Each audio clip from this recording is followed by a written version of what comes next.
1008 हेड़ा खान वाले बाबा शिव स्वरूप हैं, शिव का अवतार हैं। हेड़ा खान वाले बाबा जैसे आपने अगर ऑटोबायोग्राफी ऑफ ए योगी पढ़ी हो, उसमें महा अवतार बाबा का जिक्र किया गया है।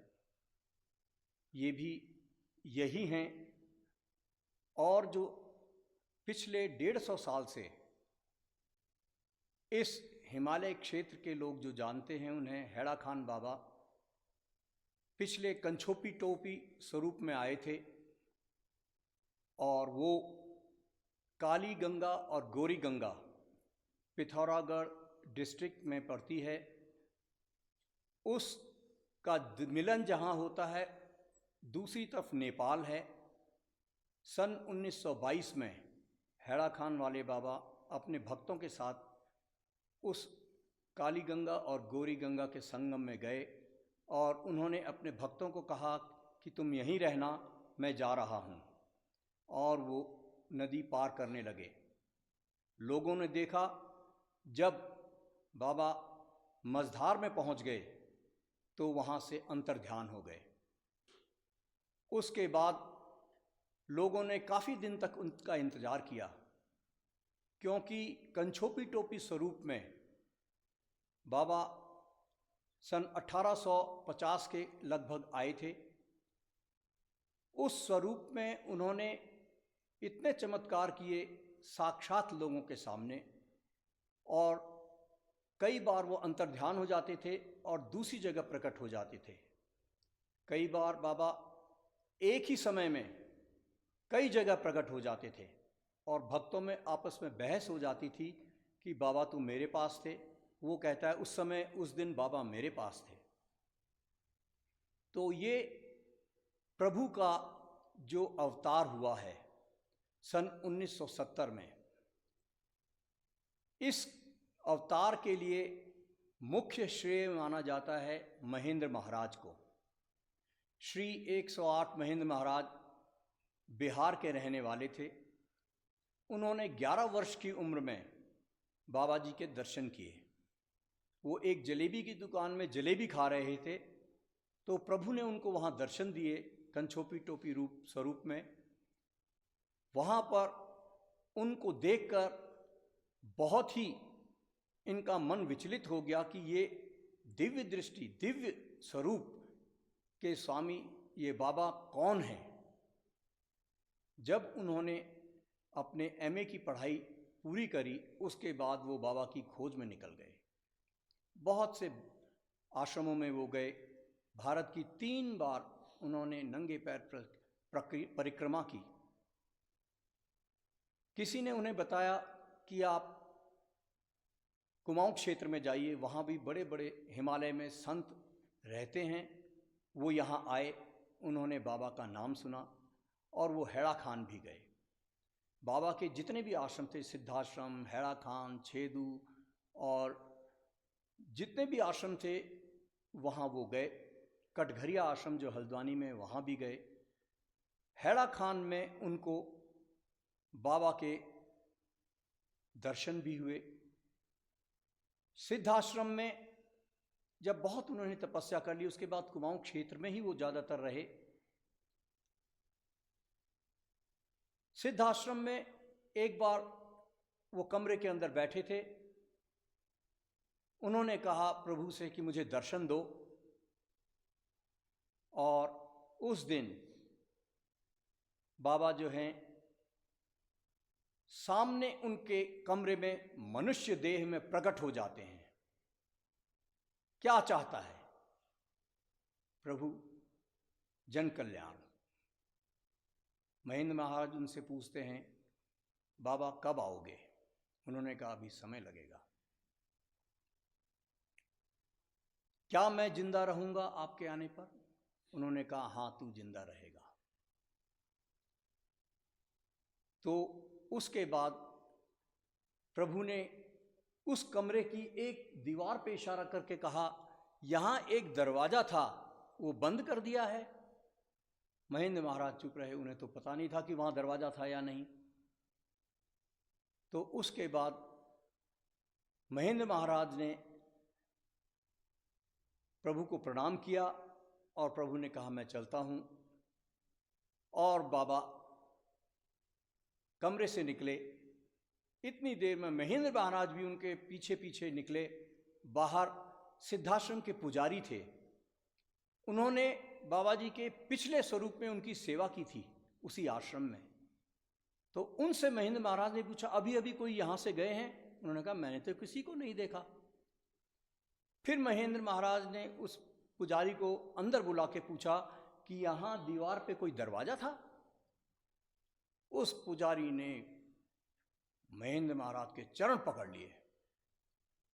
उसने कहा प्रभु आप हैड़ा खान बाबा तो नहीं हैं, मुझे छल तो नहीं रहे? फिर महेंद्र महाराज ने कहा नहीं, मैं नहीं हूं, प्रभु ने मुझे दर्शन दिए थे, उन्होंने मुझसे पूछा था कि इस दरवाजे पे, यहां दीवार पे कोई दरवाजा था। तो इस तरह महेंद्र महाराज इस क्षेत्र में बहुत तपस्या की और उसके बाद उन्होंने वृंदावन में प्रभु का एक आश्रम बनाया। सांब सदाशिव कुंज, गोपीनाथ बाजार, वृंदावन में यह आश्रम है। वहां इनके एक बहुत बड़े भक्त हुए गिरधारी लाल मिश्र। गिरधारी लाल मिश्र जज थे राजस्थान में, और इनके पिता राजघराने के पुरोहित थे।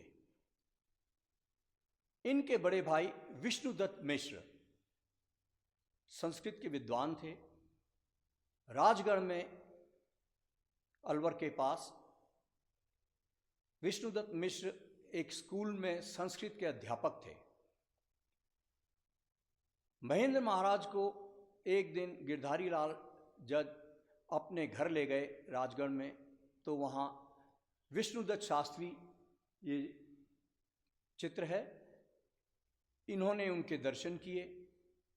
तो महेंद्र महाराज ने उनसे पूछा कि आप कुछ गद्य पद्य लिखते हैं संस्कृत में? उन्होंने कहा, इशारा इस तरह था कि पेट के लिए, कमाने के लिए वक्त मिलता नहीं, तो गद्य पद्य लिखने के लिए वक्त कहाँ से निकालें? महेंद्र महाराज ने, नहीं, अगर कुछ लिखा है तो सुनाओ। तो कुछ उन्होंने लिखा था तो वो महेंद्र महाराज को सुनाया और बहुत अच्छा लगा। तो महेंद्र महाराज ने उनसे कहा कि और लिखा करो। फिर वो भी वृंदावन महेंद्र महाराज के पास आने जाने लगे। और एक बार महेंद्र महाराज राजगढ़ उनके घर पे आए हुए थे, तो उन्होंने उनके सिर पे हाथ मारा और कहा, तुम बाबा के बारे में लिखो। विष्णुदत्त मिश्र ने कहा, मैं तो उनके बारे में कुछ जानता नहीं हूँ, मैं कैसे लिखूँ? तो उन्होंने कहा, ये जो तुम्हारी बेटी है 3-4 साल की, इसके हाथ में एक कॉपी और पेन दे देना, ये जितने पन्नों में लकीर मार देगी तुम उतने पन्ने रोज लिखोगे। और हुआ भी यही। वो उसके बाद अपनी पुत्री को एक रजिस्टर और पेन दे दिया करते थे। वो जितने पन्नों में लकीर मार देती थी उतने पन्ने वो बाबा जी के बारे में लिखते थे। इतना ही नहीं, जिस दिन अगर कोई भी पन्ने में लकीर नहीं मारती थी तो उस दिन वो कुछ नहीं लिख पाते थे। और वो उनके इष्ट थे लक्ष्मण। राजगढ़ में उन्होंने महेंद्र महाराज की कृपा से बाबा जी के ग्रंथों की रचना की। हैड़ा खंडेश्वरी सप्तशती, सदाशिव चरितामृत, और महेंद्र महाराज ने खुद दिव्य कथामृत लिखी। महेंद्र महाराज सन 1969 में हल्द्वानी में बीमार पड़ गए। मैं इसमें एक प्रसंग बताना भूल गया। जब सिद्धाश्रम में महेंद्र महाराज को प्रभु ने दर्शन दिए तो महेंद्र महाराज ने उनसे ये पूछा कि प्रभु जब आप आओगे तो मैं आपको कैसे पहचानूंगा? तो प्रभु ने उनको एक 26 अक्षर का मंत्र दिया, और ये मंत्र जो भी तुझे सुना देगा समझ लेना मैं ही हूँ।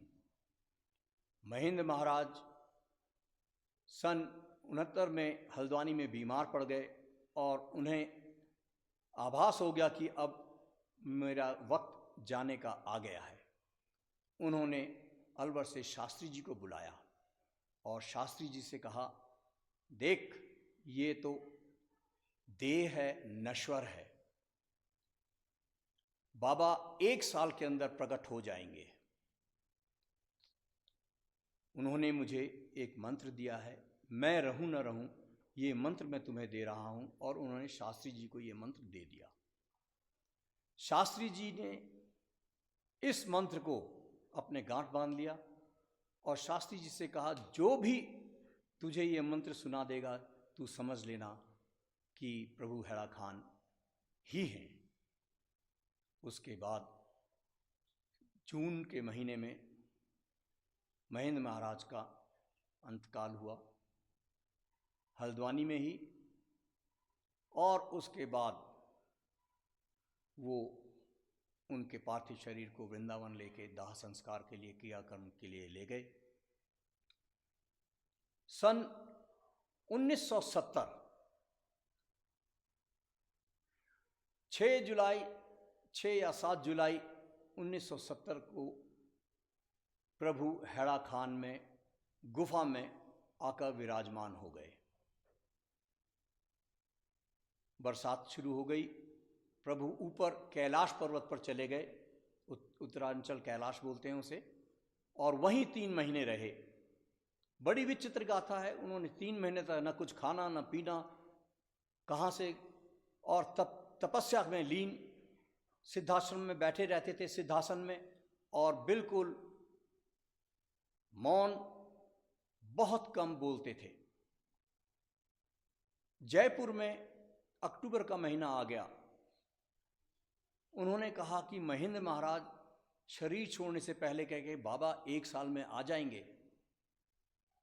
ये 69 की बात है, और 70 का अक्टूबर आ गया, बाबा अभी तक क्यों नहीं आए।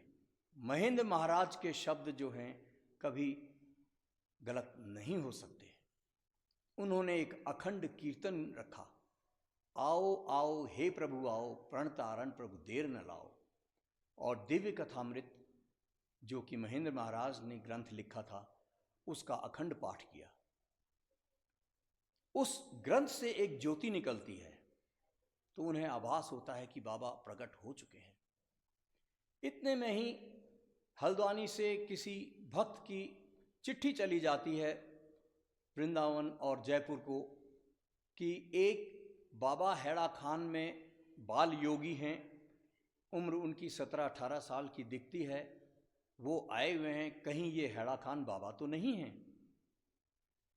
तो ये पत्र का मिलना, और इनके 40-50 भक्त नवंबर के महीने में सब हैड़ा खान पहुंच गए और हैड़ा खान में ही रहने लगे। गुफा में बाबा जी रहते थे और वहीं पर हल्द्वानी से राशन पानी और उनका पूरा खाने पीने का इंतजाम खुद ही करने लगे। और बाबा ने एक हैड़ा खान, हल्द्वानी के मिश्री लाल थे, उनको इशारे से बुलाया, और जो पुस्तक उनके हाथ में थी, महेंद्र महाराज ने लिखी थी, उस पुस्तक को बिना देखे खोलने के बाद उस श्लोक के ऊपर उंगली रखते हैं और मिश्री लाल को बोलते हैं, ये श्लोक पढ़ो। इस श्लोक में था, मन अब तो है चिंता काहे की तेरे सिर पर गुरु महाराज। तो इस तरह लोगों को विश्वास होने लगा कि यही हैड़ा खान बाबा हैं। जनवरी का महीना निकल गया और फरवरी में प्राकट्य दिवस वृंदावन आश्रम में हर वर्ष मनाया जाता है, अब भी मनाया जाता है। तो प्राकट्य दिवस मनाने के लिए लोगों ने प्रभु से आग्रह किया कि प्रभु वृंदावन आश्रम चलें। बाबा ने कहा चलो। बाबा वृंदावन आश्रम पहुंचे। वहां पहुंचकर उन्होंने बहुत सी लीलाएं की। वहां प्रभु ने कहा कि एक छोटा सा देवी भागवत करा लो प्राकट्य दिवस के अवसर पर। तो उन्होंने कहा अब तो शास्त्री जी को बुलाना पड़ेगा अलवर से। विष्णुदत्त मिश्र को गाड़ी भेजी, वहाँ से उनको लेके आए। बाहर सवेरे का 12-1 बजे का वक्त था। प्रभु बाहर आसन में बैठे हुए थे। शास्त्री जी अलवर से पहुँचते हैं और आके बाबा को प्रणाम करके पीछे बैठ जाते हैं। कमरे में पहुंचकर पुजारी से कहा आचार्य जी को बुलाओ। पुजारी ने कहा कौन आचार्य? उन्होंने कहा जो अभी आए हैं। तो उन्होंने आके विष्णुदत्त शास्त्री जी से कहा कि आपको बाबा याद कर रहे हैं। तो बाबा के कमरे में विष्णुदत्त शास्त्री पहुंच गए। बाबा ने पुजारी को कहा आप बाहर जाओ। पुजारी बाहर चले गए। विष्णुदत्त शास्त्री से कहा कि ये दरवाज़ा बंद कर दो। दरवाज़ा बंद कर दिया। तो जैसे ही दरवाजे में चिटकनी लगा के पीछे मुड़े तो वो जो मंत्र महेंद्र महाराज ने दिया था वो कमरे में गूंजने लगा। शास्त्री जी भाव विभोर होके साष्टांग दंडवत प्रभु के चरणों में किया और बाहर आकर नाचने लगे। इदमेव शिवम इदमेव शिवम इदमेव शिवम, यही शिव है, यही शिव है, यही शिव है। फिर क्या था, जय जयकार गूंजने लगा। लोगों को, जितने भी भक्त वहां मौजूद थे, सबको विश्वास हो गया कि यही हैरा खान बाबा है। उसके बाद उन्होंने विचित्र लीलाएं करनी शुरू करी, एक के बाद एक। बहुत लंबी कथा है। कहा कि तुम भी कुछ लिखते हो, तुम बहुत विद्वान हो। मैंने कहा महाराज मैं कुछ भी विद्वान नहीं, मैं तो आपके चरणों का दास हूँ, परंतु मैं लिखता कुछ भी नहीं हूँ अभी। तो उन्होंने कहा कि नहीं तुम लिखा करो। तो मैंने उनसे कहा कि महाराज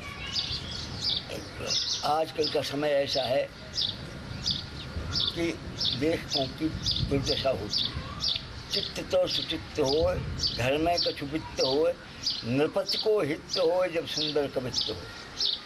कि चित्त सुचित्त होना चाहिए राइटर का, और उसके पास पूरा पैसा होना चाहिए, और राजा उसका सम्मान करे, तब सुंदर कवित्त हो सकता है। तो अब ये तीनों चीज़ें नहीं हैं, इसलिए मैं लिखने में असमर्थ हूँ। उन्होंने कहा नहीं सब होगा, तुम लिखा करो।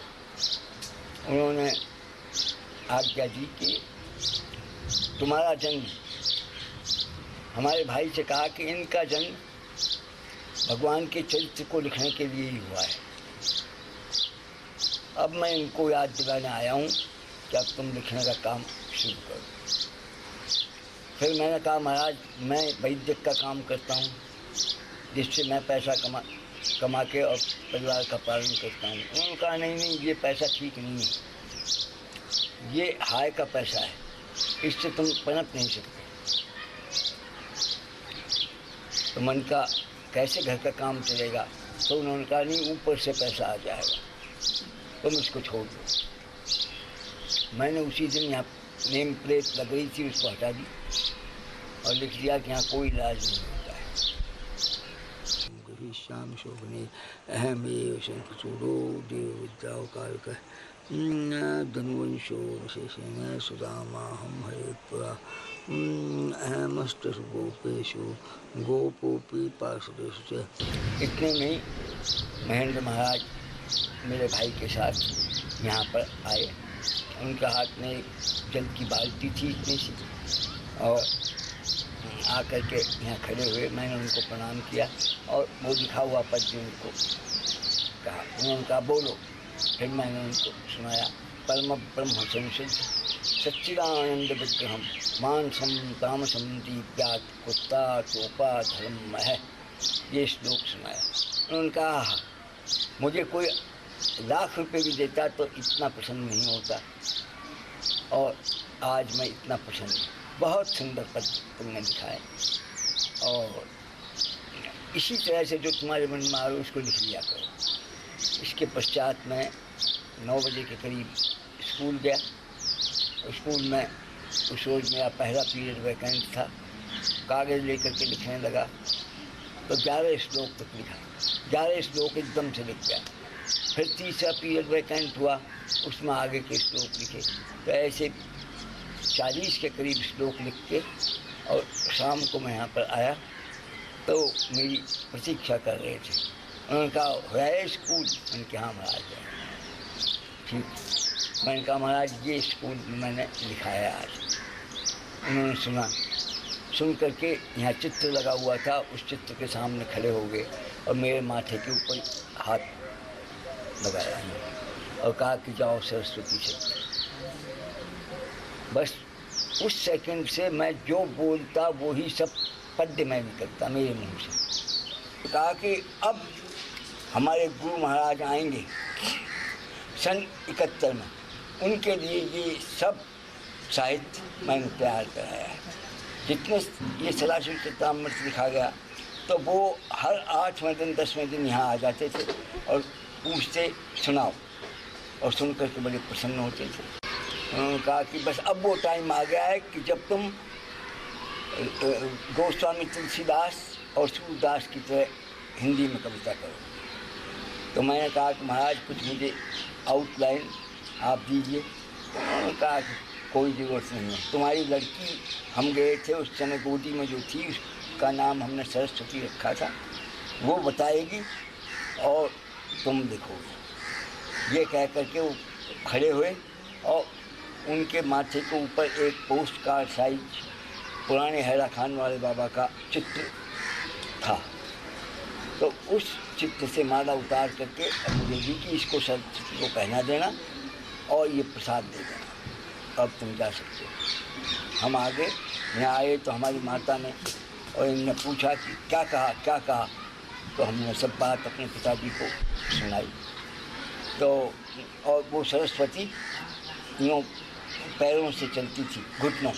तो मेरे पास आकर के और मेरी जो कलम यहाँ पर लगी हुई थी पेन, उसको उसने निकाला, कहा मैं लिखूं और वो जितने पेजों के ऊपर लकीरें कर देती उतने ही पद्य बन जाते थे। और फिर जब बनते बनते वो फुल हो जाते थे, इतने में ही फिर आती खेलती हुई और वो गाती थी, देवा तेरी भक्ति न छाड़ो, मुक्ति न मांगो, हरि जैसे कहो। फिर जब सन 70 में जून के महीने में बाबा प्रकट हुए तो उनको लोग वृंदावन लाए। वो हैरा खान की गुफा में प्रकट हुए थे। रह जाऊँ चुप नहीं? तो वृंदावन लाए तो उन्होंने कहा कि हमारा आचार्य राजगढ़ में रहता है, अचल दास के मंदिर पर, उनको लाओ। तो आदमी भेजे, मैं यहाँ से गया, जा कर के मैंने दर्शन किए। तो वृंदावन की जो शाम्बू सदाशिव कुंज है उसमें चौक में एक तख्त के ऊपर बाबा सिंह की तरह विराजमान थे। मैं उनको प्रणाम किया, प्रणाम करके और वो जरा मुस्कुराए और उठ करके अंदर कमरे में चले गए और मुझको वहाँ पर बुलाया। तो वहाँ जो आदमी खड़ा था द्वार पार, उससे कहा कि चिटकनी बंद कर दो किवाड़ों की। और फिर उन्होंने वो मंत्र बोला जो महेंद्र महाराज मुझे बतला के गए थे कि कोई भी आदमी, तुम मेरे आचार्य हो, महेंद्र महाराज ने कहा इस पंथ के आप आचार्य हो, कोई भी आदमी टोपा और कुर्ता पहन करके आ जाएगा और कहेगा कि मैं हूँ हैरा खान बाबा, तो तुम कैसे नटोगे? तो इसलिए मैं तुमको एक गुप्त मंत्र बतलाता हूँ जिसको मैं जानता हूँ या हैरा खान वाले बाबा जानते हैं या तुम जानोगे। उस मंत्र को जो बोल दे उसको तुम हैरा खान वाले बाबा कहते हैं। जिस समय मैं कुंज में गया, सैकड़ों आदमी बैठे थे, बम्बई के, अहमदाबाद के, कलकत्ते के, दूर दूर के महेंद्र महाराज के भक्त। और ये चल रहा था उनमें कि ये हैं बाबा या नहीं है। तो जब उन्होंने मुझे भीतर बुला करके वो मंत्र बोला तो मैंने तुरंत ही उनको प्रणाम किया। मैंने कहा महाराज आप वास्तव में हैरा खान वाले बाबा हो, मेरे गुरु ने जो मंत्र बताया था उसका आप उच्चारण कर रहे हो, इससे बढ़कर और क्या सबूत होगी। मैं तुरंत बाहर आया कमरे से और मैंने जोर से जय लगाई। मन का हैरा खान वाले बाबा की जय, मन का यही है। फिर मैंने स्पीच दे करके सबको समझाया और सब लोगों ने माला ले ले करके इनके ऊपर डालना शुरू किया और उसी दिन से भोले बाबा की जय हो। समझा? तो इस तरह से इनका मिला, स्वयं मैं नहीं मिला किंतु उन्होंने ही अपने चरणों में मुझको बुलाया। तो बाबा का ये दिव्य रूप। और फिर उसके बाद मैं 15 वर्ष तक बाबा के साथ ही रहा। इतने यज्ञ किए बम्बई में, कलकत्ते में और गुवाहाटी में, जहाँ जहाँ यज्ञ किए वहाँ वहाँ पर श्रीमद् देवी भागवत की कथा भी मैं करता था और यज्ञ भी करता था। एक एक यज्ञ में 1-1 लाख आदमी रोज जीवित। इसी तरह से बहुत यज्ञ किए, 171 यज्ञ किए बाबा ने और सारे विश्व में उनकी ख्याति फैल गई। और जो विदेशी लोग आते थे आग्रह करते थे कि महाराज आप हमारे देश में चलो, तो बाबा ने कहा कि नहीं, मैं इस गंगा और यमुना को के देश को छोड़ करके कहीं बाहर नहीं जाऊंगा। जिस किसी को आना है यहीं आओ और तुम लोग यहाँ से सीख के जाओ भगवान का नाम और अपने यहाँ प्रचार करो।